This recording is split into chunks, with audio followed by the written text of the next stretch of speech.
Okay, I'm gonna try to make this video because it's like the fourth time I've tried. So, okay. So this is my informative speech outline about social anxiety.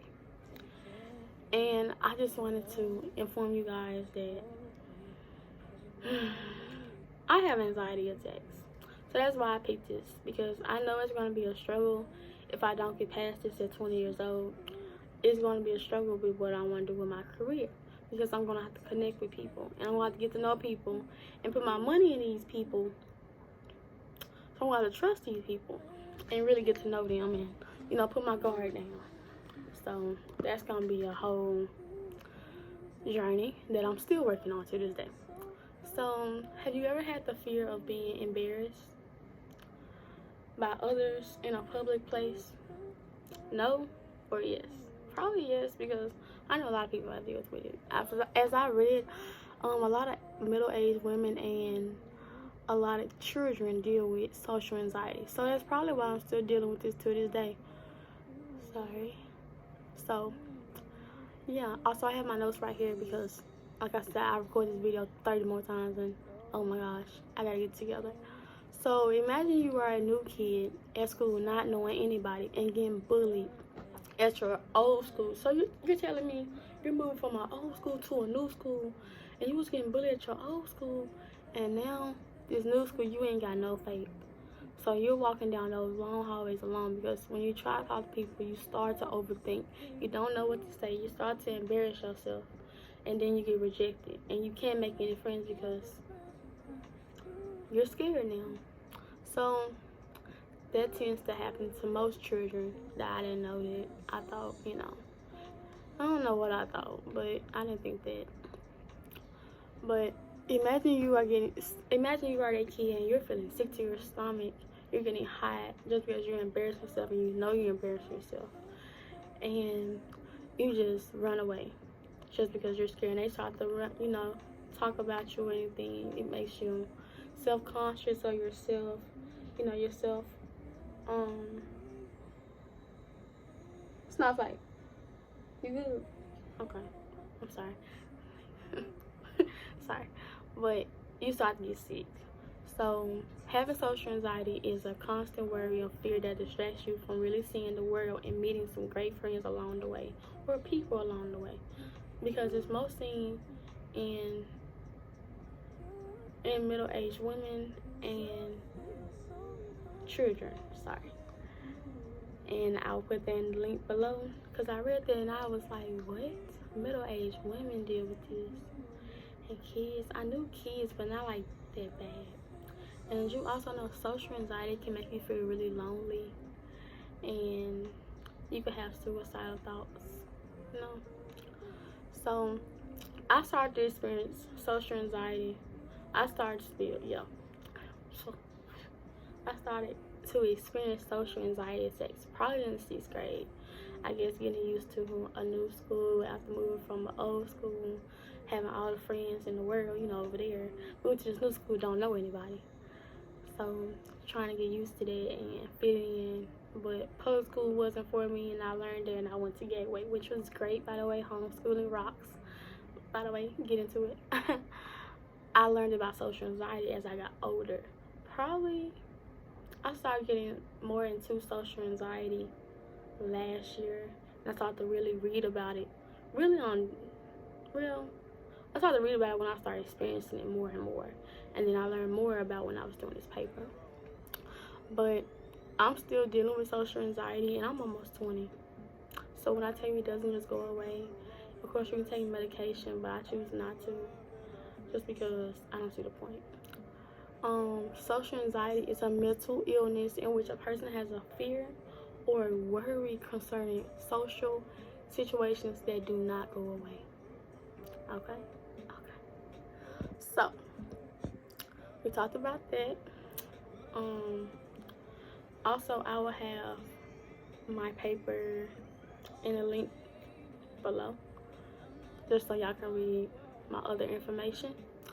So the symptoms, because I know some people was like, you know, what symptoms do you get when you have, you know, SAD? And I was like, You get the fear of worrying that you might get judged or rejected in front of everybody, and they gonna hear it. Like, that is so embarrassing. Like, I'm 20 and I don't want to get embarrassed nowhere. So imagine how a kid feels. Like, the school has to do better on bullying, because you know, when you have social anxiety, you get alone, you be in your own thoughts thinking you aren't good enough. And you know, kids they tend to get suicidal just because they're alone.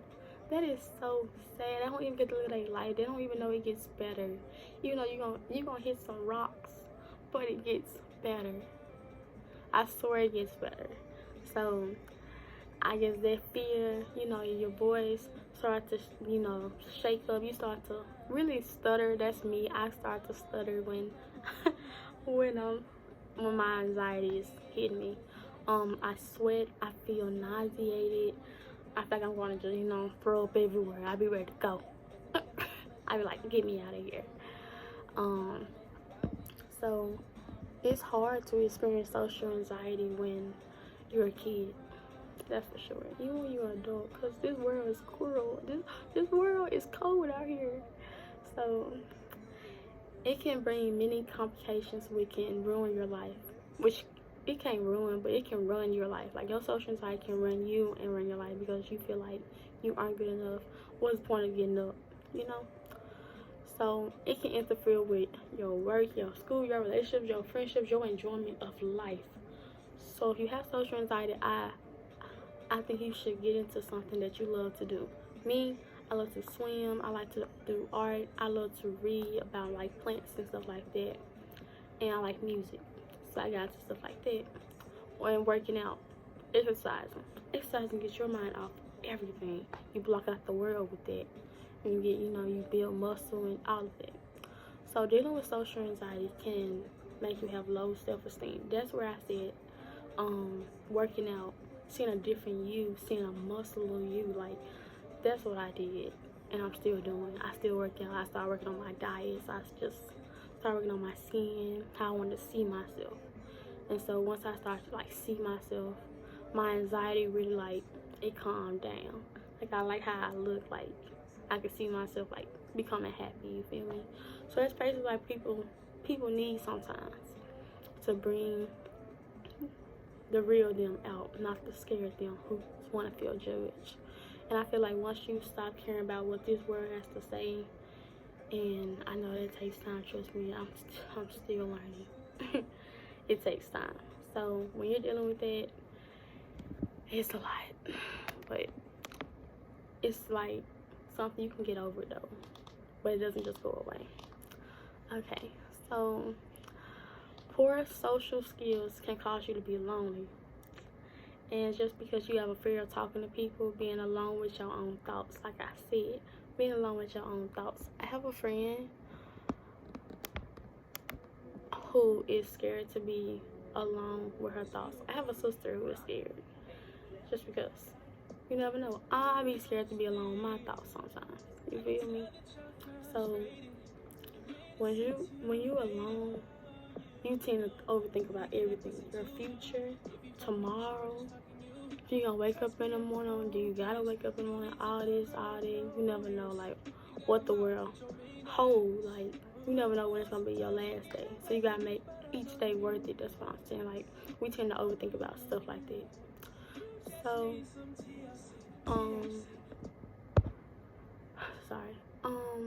social anxiety. Also, this is my third link that I got that I'm also putting the link in the description below, just because it gave me some information.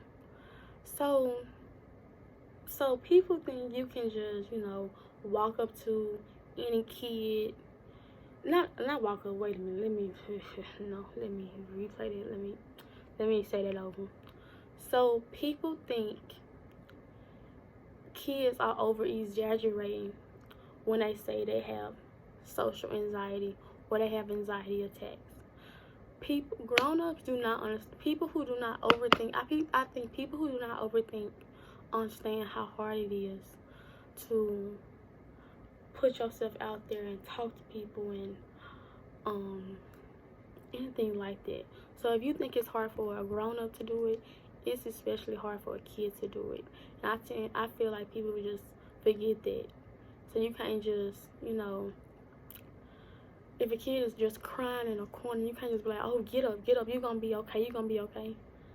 You need to wipe your tears, like how they treat like boys. You know how men be like, boys shouldn't cry, you know, they be like, men shouldn't cry. This, if you were telling a kid that growing up, they gonna have social anxiety, they gonna have other issues, like they're not gonna be able to talk about their feelings.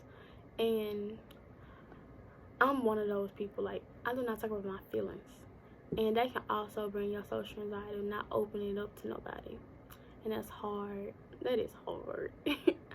So I say, if you have kids, be open to your kids about their feelings. Let them cry, because if you don't let your kid cry, they gonna be an angry person when they get older, and you don't want that.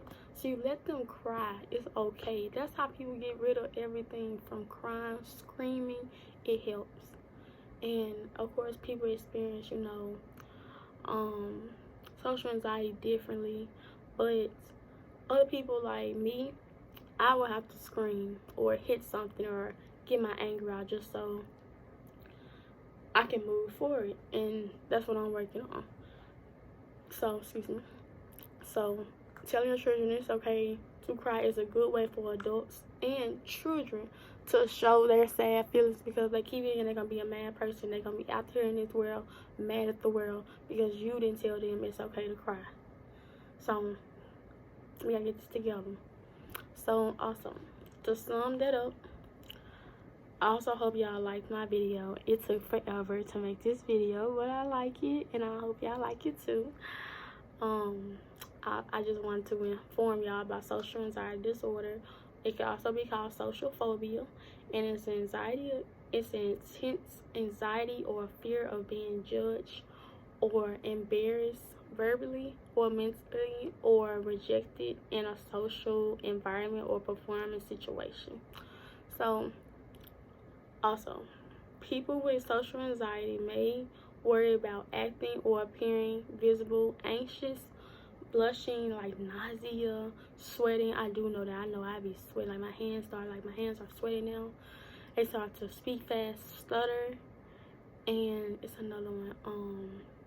Oh, they start to get like heat flashes. Like you start to get like hot, like you know how you be like hot outside, like if you have the fan, it be weird. Like it be a lot. It be a lot. So, and then people think that you're weird or you're boring or you over exaggerate, you're doing too much, but really it's a freaking social anxiety disorder. It's a real illness, and it does not go away with just medicine. I just wanted to say that too. Also, I hope y'all liked it, and I will be putting all of my links below if you wanted to read more about it. Also, my paper will be turned in, and I hope y'all liked the video. And this took a long time, but I like this. So, okay, bye you guys.